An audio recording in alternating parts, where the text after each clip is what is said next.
お電話ありがとうございます。おじいの朗読者です。本日の朗読も最後までお楽しみくださいませ。地下の井戸。これを書いたら、昔の仲間なら俺が誰だかわかると思う。バレたら相当やばい。まだ生きてるって知られたら、また探しにかかるだろう。でも、俺が書かなきゃ、あの井戸の存在は闇に葬られたままだ。だから、書こうと思う。文章作るの下手だし、かなり長くなった。しかも怪談じゃないから、興味の湧いた人だけ読んでほしい。今から数年前の話、俺は東京にある某組織の若手幹部に使われてた。N さんって人。今やそういう組織も日々の微妙にやばい仕事はアウトソーシングですよ。それも組織じゃなく個人が雇うの。警察が介入してきたらトカゲの尻尾切りってやつね。その代わり金回りはかなり良かったよ。俺は都内の比較的金持ちの日本人や外国人が遊ぶ街で働いてた。日々のやばい仕事って言うとすごそうだけど、実際に俺がやってたのはワンボックスで花屋に花取りに行って代金を払う。その花を俺がキャバクラから高級クラブまで配達する。キャバクラ行くと必ず花を置いたんだろ。あれだよ。で、花配りながら集金して回る。もちろん、花屋に渡した代金の3から5倍はもらうんだけどね。3万が10万、5万が25万になったりするわけよ。月に3000万くらいにはなったね。俺がやるやばい仕事ってのは最初はその程度だった。それでも結構真面目にやってた。相手も海鮮山鮮のが多いからさ。相手が若造だと思うと舐めてかかって値切ろうとするバカもいるんだよね。その度に暴力沙汰を起こしてたんじゃ仕事になんないわけだ。起こすやつもいるけど。でも警察呼ばれたら負けだからね。次から金取れなくなるから。組から睨まれる。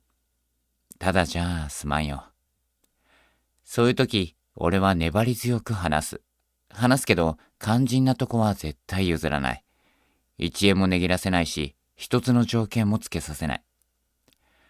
前置き長くなったけど、まあうまくやってるってんで、N さんの舎弟の S さん、K さんなんかに結構信頼されるようになった。それで時々花の配達に使ってるワンボックスで夜中に呼び出されるようになった。積んでるのは多分ドラム缶とか段ボール。荷物積むときは俺は運転席から出ないことになってたし、後ろは目張りされてて見えないから。それでベンツの後ろをついていくだけ。荷物を下ろしたら少し離れたところで待たされて、またベンツについて帰って金もらって終了。何を運んでたなんて知らない。その代わり1回の仕事で花の配達の1ヶ月分のバイト代をもらえた。ある夜、また呼び出された。行ってみると、いつもとメンツが違う。いつもは S さんか K さんと部下の若い人だった。ところがその日は幹部の N さんがいて、他には S さん、K さんの3人だけ。3人とも異様に緊張してイラついてて、明らかに普通じゃない雰囲気。俺がついても、エンジン切って待ってろって言ったまま、ボソボソ何か話してた。とかはこのまま返せ。あいつは大丈夫ですよ。それより、途切れ途切れに会話が聞こえてたけど、結局俺は運転していくことになった。なんだか嫌な予感がしたけどね。後ろのハッチが開いて何か積んでるのが分かった。でも今回は段ボールとかドラム缶とかじゃなかった。置いた時の音がね、いつもと違ってた。重そうなもんではあったけど、さらに変だったのが S さんと K さんが同乗したこと。いつもは俺一人でベンツについていくだけなのに、しかもいきなり首都高に入った。あそこはカメラもあるし、出入り口には N システムもあるから、こういう仕事の時は一般道でも N システムは回避して走るのに、首都高の環状線はさ、皇居を見下ろしちゃいけないとかでさ、何箇所か地下に入るよね。恥ずかしながら、俺は運転には自信あるけど、道を覚えるのは苦手なんだよね。方向音痴だし。多分、環状線を2周くらいしたと思う。車が途切れたところで、突然 N さんが乗るベンツが、トンネルの中でハザードを出した。それまで S さんも K さんも一言も喋らなかったけど、S さんが、右の車線に入って止めろ。って言われるままに止めたよ。そこって合流地点だった。で、中洲みたいになってるとこにバックで車入れろ。って言うから、その通りにしてライト消した。両側柱になってて、普通に走ってる車からは、振り返ってみたとしても、なかなか見つけられないと思う。まあ見つけたとしても、関わり合いにはならない方がいいけどね。N さんが乗ったベンツはそのまま走り去った。S さんと K さんは二人で荷物を下ろしてたけど、俺にも降りてこいって。俺はこの時も嫌な予感がした。今まで呼ばれたことなんてなかったし。S さんと K さんが二人で担ぎ上げてるビニールの袋。映画とかでよく見る死体袋とかいう黒いやつ。もう中身は絶対に人間としか思えない。とんでもないことに巻き込まれたって思って腰が痛くなった。多分腰抜ける寸前だったんだろう。なんで組の人じゃなくて俺なのってその時は思ったけど、その理由も後になれば分かったんだけど。で、S さんがポケットに鍵があるからそれ使って金網の扉の鍵開けろって言うから言う通りにした。金網開けて5、6メートルでまた扉にぶつかる。扉というより鉄柵って感じかな。だって開けるための取っ手とかないし、第一鍵穴すら見当たらない。どうすんだろうなぁと思ったら、また S さんが別のポケットをして、今度は大小一つずつの鍵。コンクリの壁にステンレスの小さい蓋がついてて、それを小さい方の鍵で開ける。中に円筒形の鍵穴があって、それは大きい方の鍵。それを回すとガチャって音がして、柵が少し動いた。右から左に柵が開いた。壁の中まで柵が食い込んでて、その中でロックされてる。鍵を壊して侵入はできない構造らしい。さらに先はもう真っ暗。マグライトをつけて先に進んだけど、すぐに鉄扉に当たった。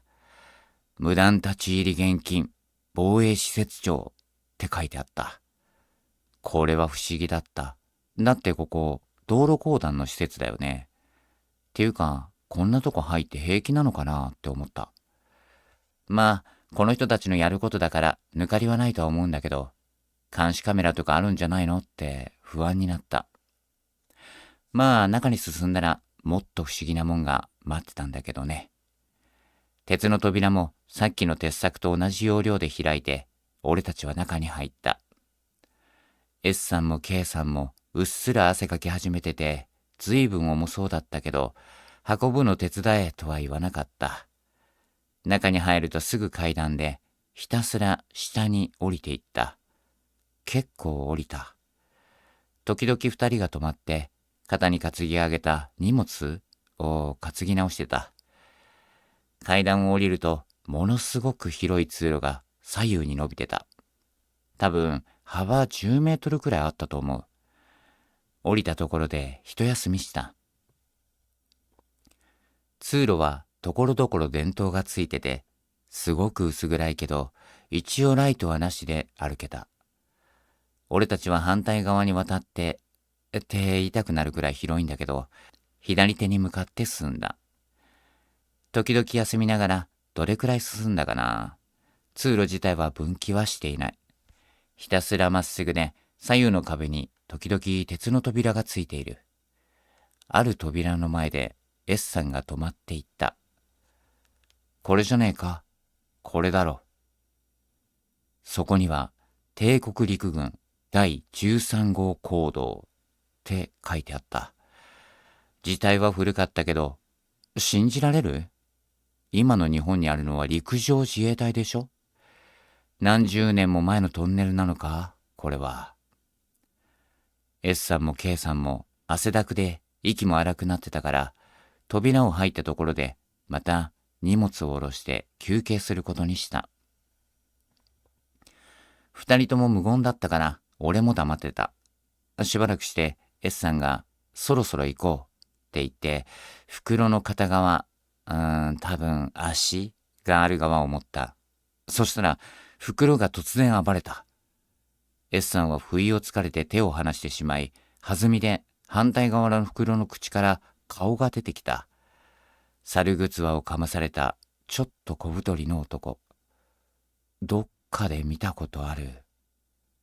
それもあるけど、分かっていながらも、袋からリアルに人が、しかも生きた人が出てきたことにビビって、俺は固まってた。S さんが K さんに、おい、なんで目を覚ました？薬打て薬！袋に戻せ！とか言ってるのが聞こえた。K さんは、薬は持ってない！とか、なんとか答えてた。その間も袋は暴れていた。暴れてたっていうか、体を縛られてるらしく、激しく身をよじって袋から出ようとしていた。すると S さんが袋の上から腹のあたりを踏んづけるように蹴った。一瞬袋の動きが止まったけど、うーと、すごいうなり声を上げながら、また暴れ出した。S さんは腹のあたりを構わず蹴り続けた。それでも袋は暴れ続けた。やがて、K さんも加わって、二人でめちゃくちゃに蹴り始めた。パキッって音が2、3回立て続けにした。多分、肋骨が折れたんだと思う。袋の動きが止まった。その時、なぜか男は頭を振って俺に気がついた。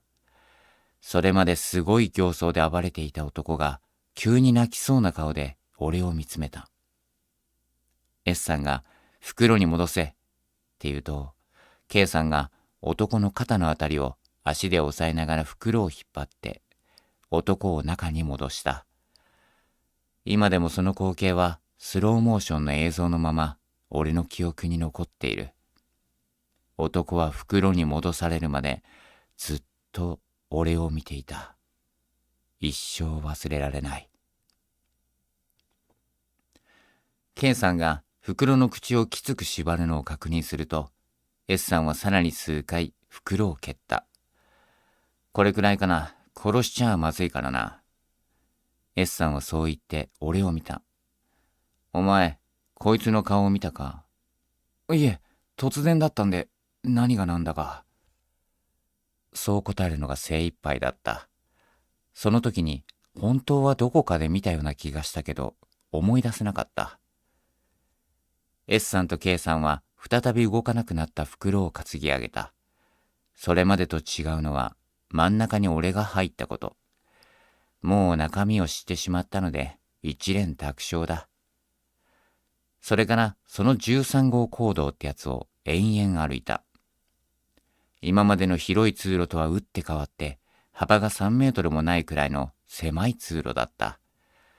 右手は常に壁なんだけど、左手は時々下に降りる階段があった。幅1メートルちょいくらいの階段で、ほんの数段降りたところに扉がついていた。何個目かわかんないけど、S さんがある扉の前で止まれって言った。そこもまた帝国陸軍第126号井戸って書いてあった。それで S さんに言われるまま中に入った。中は結構広い部屋だった。小中学校の教室くらいはあったかな。その真ん中に確かに井戸があった。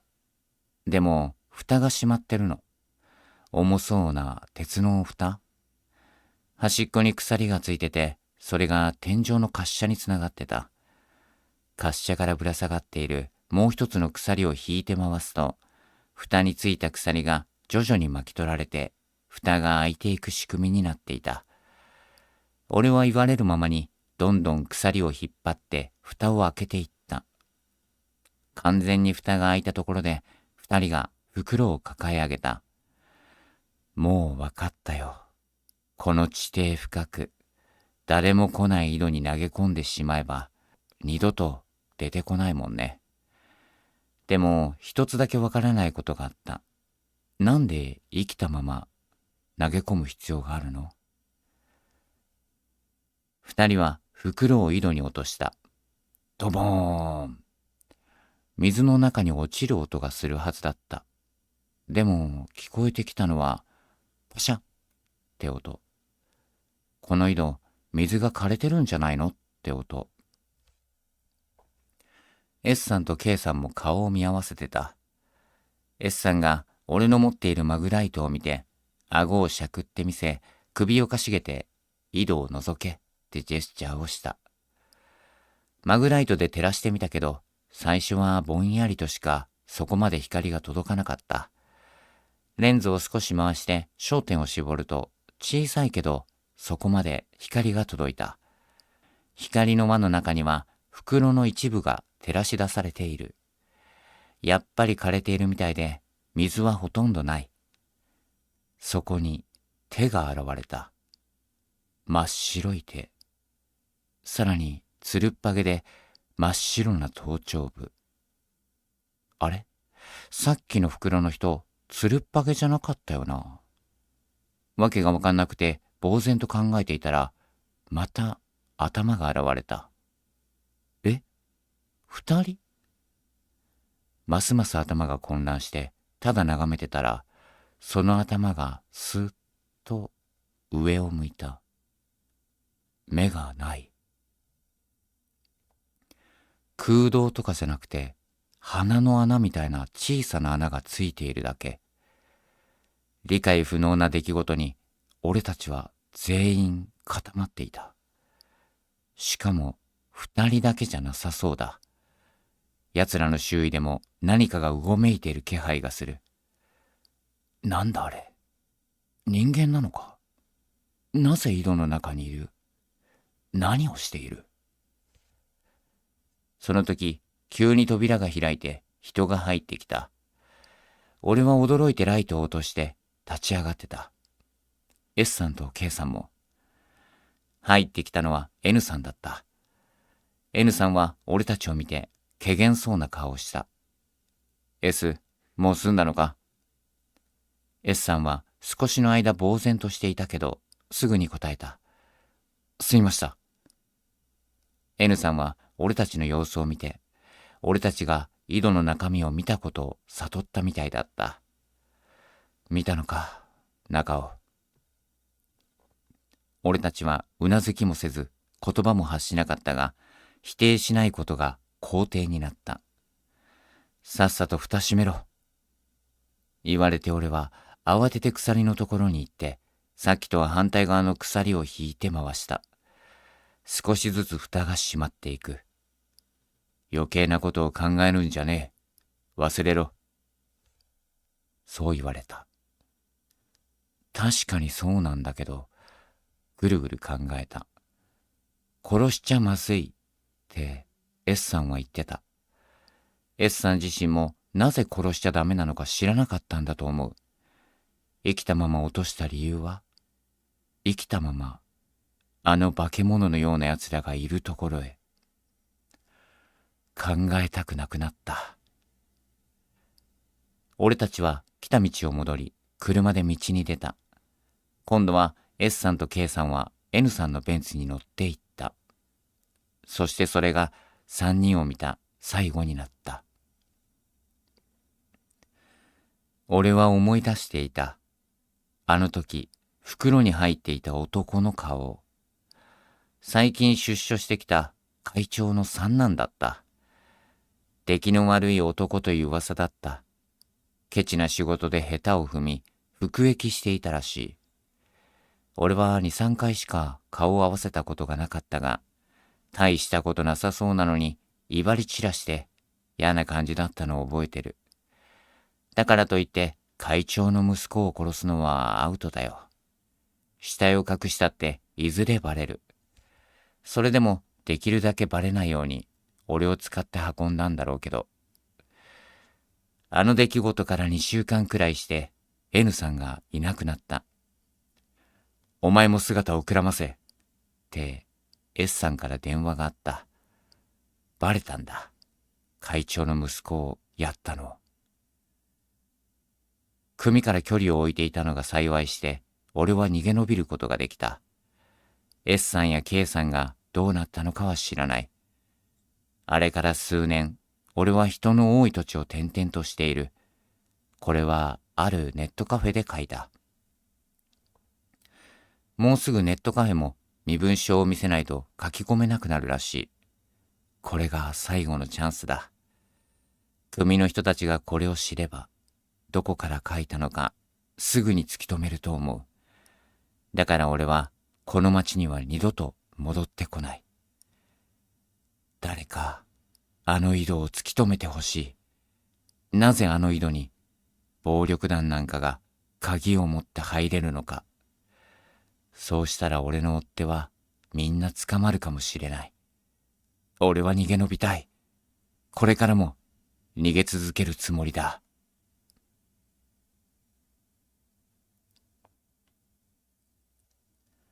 本日も最後までご視聴ありがとうございました。